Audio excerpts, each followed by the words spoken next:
Bonjour chers frères et sœurs, chers amis, vous qui aimez l'histoire. J'ai commencé une série de vidéos avec l'ouvrage intitulé Histoire ancienne d'Israël de R. Deveau. Je me rends compte que apparemment ça n'intéresse pas beaucoup les gens parce qu'il n'y a pas beaucoup de vues sur cette série de vidéos que je fais sous l'ouvrage de R. Deveau, Histoire ancienne d'Israël. Je pense que c'est quand même intéressant. Voilà. Mais malheureusement, bon, il y a peu de vues. Bon, peut-être que ça n'intéresse pas les gens. Peut-être c'est ce que je peux dire.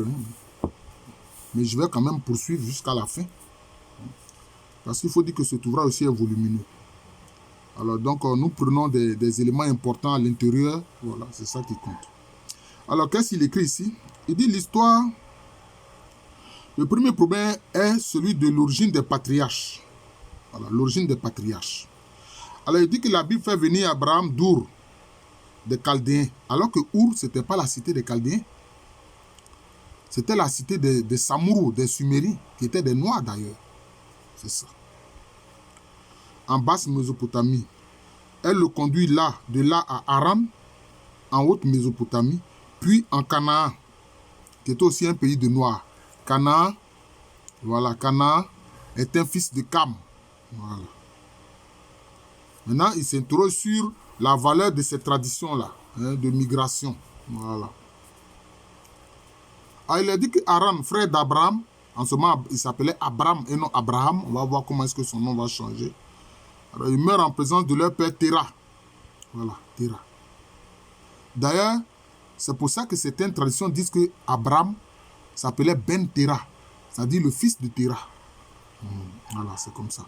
Alors lui, son neveu Lot, et puis son épouse Sarai, donc quittent Ur-Kasdim pour aller au pays de Canaan.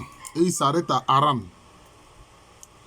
Alors dans les récits Yavis et Loïs de ce récit-là, Dieu se manifeste à Abraham et lui dit, je suis Yahvé qui t'ai fait sortir d'Ur, Kasdim, pour te donner ce pays, c'est-à-dire Canaan.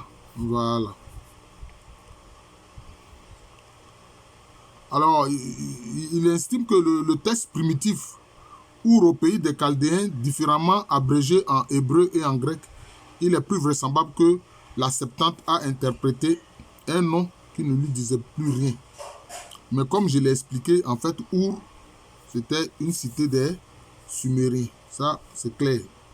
Je me souviens même que Madame Touré, quand j'étais en deuxième année, nous donnait des cours sur la Mésopotamie. Voilà. C'est d'ailleurs ce qu'elle nous a dit. Voilà. Parce qu'il y avait des tests cunéiformes traduits. Voilà. Quand j'étais étudiant en deuxième année. Voilà. Alors, il dit que Our a été une ville florissante au 3e millénaire avant Jésus-Christ. Spécialement pendant la 3e dynastie d'Ur. Alors, après la chute de cette dynastie, la destruction de la ville par les Élamites, juste avant 2000 ans avant Jésus-Christ. Or, les Élamites, c'est qui? Les Élamites aussi, c'était des Noirs. Les Élamites, la zone où ils se sont fortement établis, c'est dans une partie de l'Iran actuel. Au sud de l'Iran actuel. Une fois, j'ai vu une vidéo d'un Iranien qui avait quand même la peau quand même un peu foncée, qui parlait de la fierté d'être un Élamite et d'être descendant des Noirs, des Lames. D'ailleurs, on a vu ceux qui sont partis en Inde et qui se sont établis au Sri Lanka, ce sont des Tamouls. Quand ils ont créé leur rébellion, comment ils l'ont appelé? Ils ont appelé cette rébellion les tigres de l'Elam Tamoul. Vous entendez? Elam. Voilà. Donc c'est cela. Donc c'est un peu ça.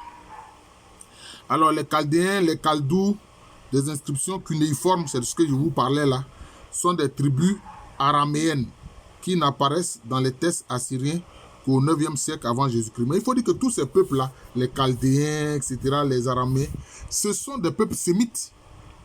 Ce sont des peuples sémites. C'est pour ça qu'il y a certains textes hébreux qui disent, parlant d'Abraham, que notre ancêtre était un Araméen errant. Un Araméen errant, qui était un nomade. Voilà, un nomade. Alors quand on veut faire de ces nomades-là, les bâtisseurs des pyramides, ça me fait rire. Les nomades, ils se déplacent tout le temps. Donc ils ont des tentes. Voilà, ils vivaient sous les tentes. Abraham vivait sous les tentes, c'est clair. Lui, ses enfants, ils vivaient sous des tentes. C'est ça le fait. D'ailleurs, c'est Isaac qu'il a eu. Isaac a vécu sous les tentes. Même chose aussi avec Jacob.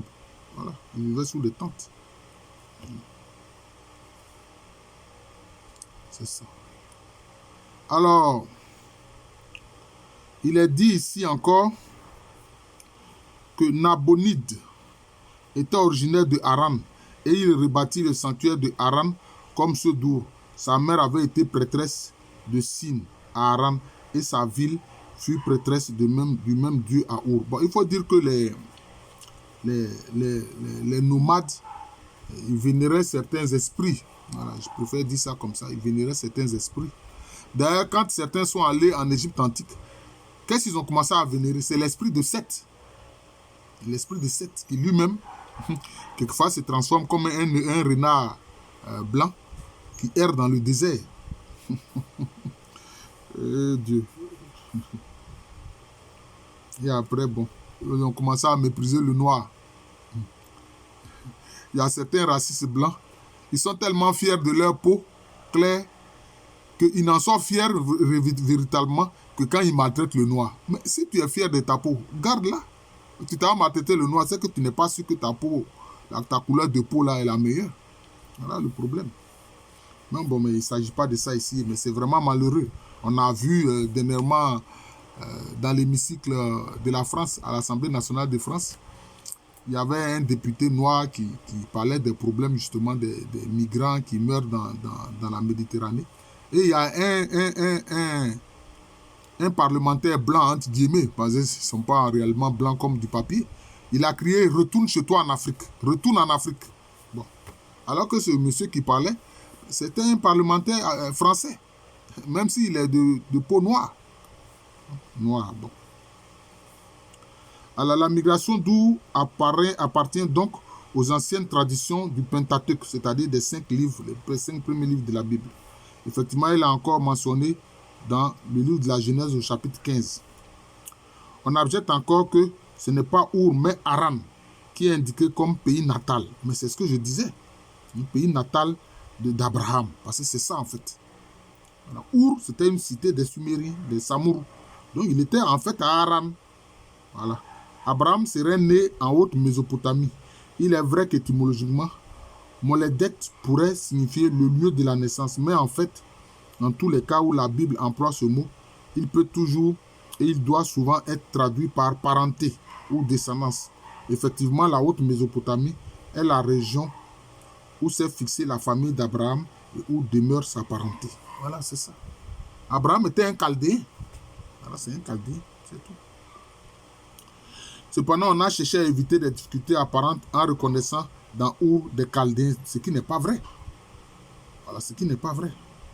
Avant que l'assyriologie, c'est-à-dire l'étude de l'empire d'Assyrie, n'ait restitué à Our sa célébrité, une opinion courante au XIXe siècle reprenait d'ailleurs celle des vieux auteurs chrétiens identifiant Our comme avec Urfa en syriaque, Uraï, l'ancienne Édesse, une trentaine de kilomètres au nord-ouest de Haran.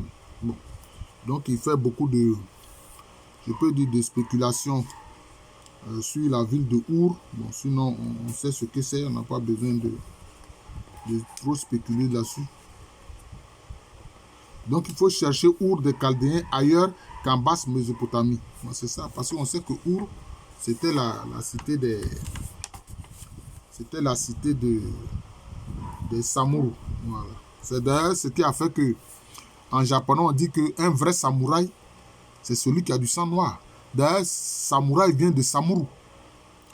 Parce qu'il y a des noirs qui anciennement se sont installés au nord du Japon actuel, sur certaines îles du nord du Japon actuel. On les appelait les Ainu. On les appelait les Ainu. Voilà. Et d'ailleurs, certains ont participé au début du XXe siècle, quoi, autour de 1902 par là, hein, à la guerre. Ils ont participé ils ont pris part à la guerre entre le Japon et puis la Russie. Cette guerre que le Japon a gagnée d'ailleurs. Voilà. La migration d'Our s'accorde donc avec des conditions historiques et géographiques de l'époque d'Abraham. Bon, maintenant, il parle ensuite de la Haute-Mésopotamie. Il parle de la tradition sacerdotale Terah qui s'est établie à Haran, il meurt. Bon, voilà. Donc Terah, c'est le père d'Abraham. Voilà. Donc, si bien qu'anciennement, on appelait Abraham Ben Terah. On appelait aussi Ben Terah. Il parle aussi de la ville de Nauru, qui apparaît déjà dans les tablettes cappadociennes, c'est-à-dire de la Cappadoce. Mais la Cappadoce était en Turquie actuelle. C'était en Turquie actuelle. Elle joue un rôle important dans les textes de Marie. Elle est encore, voilà, je me souviens même des textes de Marie.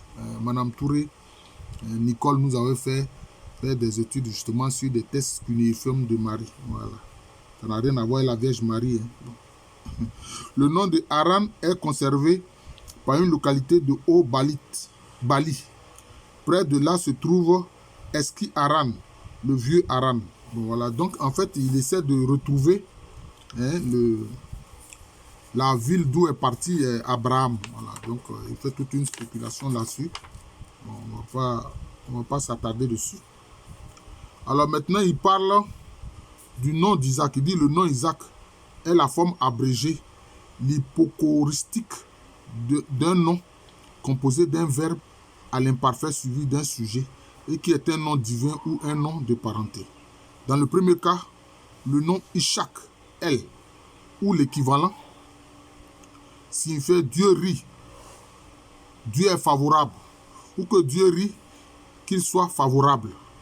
Le verbe Shak est employé de la sorte dans les poèmes ugaristiques, c'est-à-dire de Ugarit, où le Dieu El sourit favorablement. Si le nom est abrégé de Ishak Ab ou l'équivalent, il signifie le père ou le parent sourit, ou que le père ou le parent sourit. C'est-à-dire que si Dieu sourit, c'est-à-dire qu'il est satisfait. Quand quelqu'un sourit, il est satisfait. Le nom n'est pas attesté jusqu'ici en dehors de la Bible, mais les noms ainsi composés avec un verbe à l'imparfait sont la classe la plus caractéristique et la plus nombreuse de l'onomastique amorite. Voilà. Mais, par exemple, ce nom-là, Isaac, se retrouve sous la forme de Ishak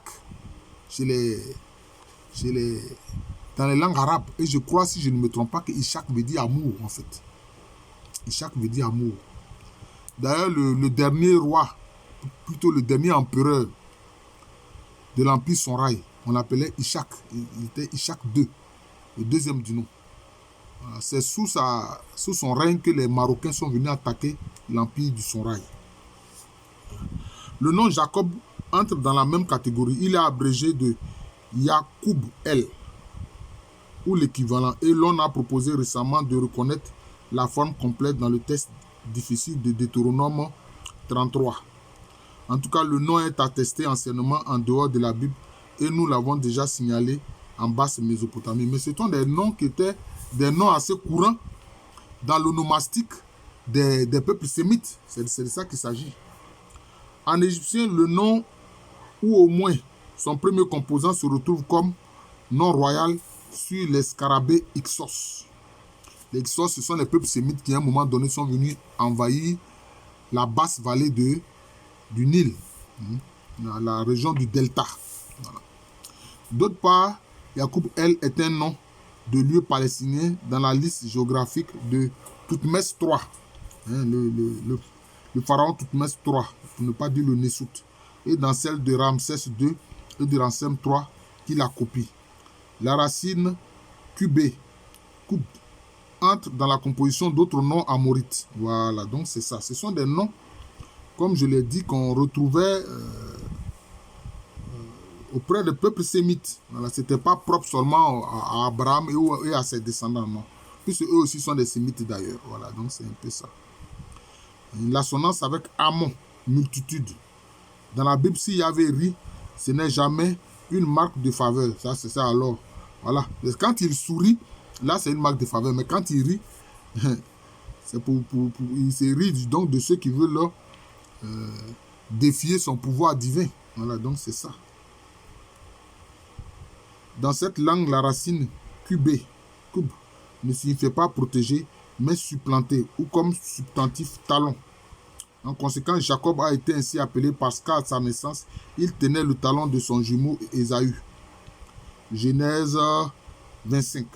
Et qu'il devait ensuite le supplanter. Voilà, c'est ça.